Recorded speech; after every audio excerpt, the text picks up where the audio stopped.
Still, however, the fighting continued, and with only more atrocities committed by the Ethiopians. But in fact, Ethiopia was actually a country where only one tribe was favored, and that was the Amhara tribe. Despite achieving some minor success, the ELF was also crumbling a lot. But during the early 1970s, the Wollo famine, which many people died. Some sources estimate between about 40,000 to 80,000 people had died, or possibly 50,000 to 200,000 people had possibly died as well. This might as well be the main reason why Haile Selassie's downfall came. In 1973, a group of soldiers from the Eritrean Liberation Front split from the party and formed their own party, known as the Eritrean People's Liberation Front. And then an Ethiopian communist, Mengistu Haile Mariam, decided to abolish the monarchy. And that's what he exactly did. And then Mengistu Haile Mariam declared the provisional military government of socialist Ethiopia. Sure, though, they were still anti-communist, but Mengistu wiped them out in a second.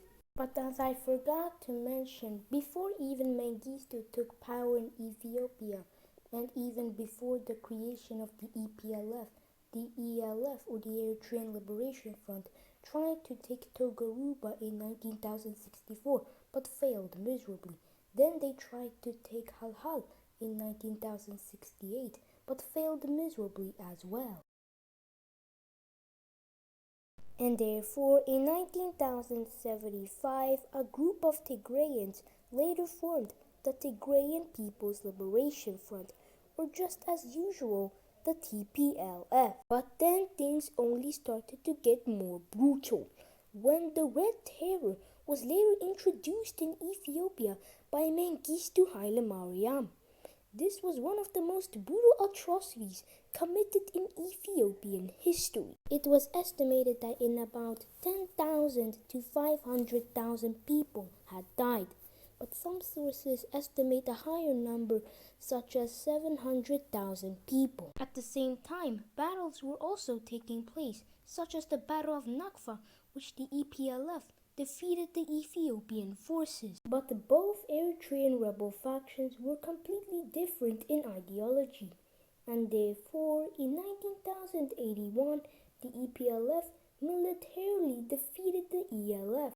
And therefore later of that, in 1987, the Provisional Military Government of Socialist Ethiopia was officially renamed to the People's Democratic Republic of Ethiopia. And therefore the EPLF forces defeated Ethiopian forces at Alphabet, and now defeat was dropping on Ethiopia. And therefore in 1990, the port of Massawa, a strategic port, was now conquered by the EPLF after defeating Ethiopian forces. Sir, we are completely losing against the Eritreans. Don't talk to me ever again. And therefore the EPLF decided to play another round against the Ethiopians. And the last battle came in Asmara. And here it would come. As both the EPLF and Ethiopia were still fighting, the EPLF successfully beaten and kicked out of the Ethiopians out of Asmara. At that same year, the Ethiopian communist regime unfortunately fell, led by this guy known as Meles Zenawi, the leader of the TPLF. He was later appointed as the president of the transitional government of Ethiopia, and therefore finally for once in 1993 a UN-supervised referendum, if the Eritreans voted in favor of being still in a union with Ethiopia, or rather stay as an independent sovereign state. And you might as well guess what they chose to do. And eventually, one of the leaders of the EPLF, Isaias Afwerki, was later appointed as the president of the state of Eritrea. Ever since then, Ethiopia has lost their sea access right after Eritrea became independent in 1993. Eritrea ever since then has become a totalitarian dictatorship ruled by the People's Front for Democracy and Justice, also once the former EPLF. And by the way everyone, thanks for watching this video and sorry for the long wait.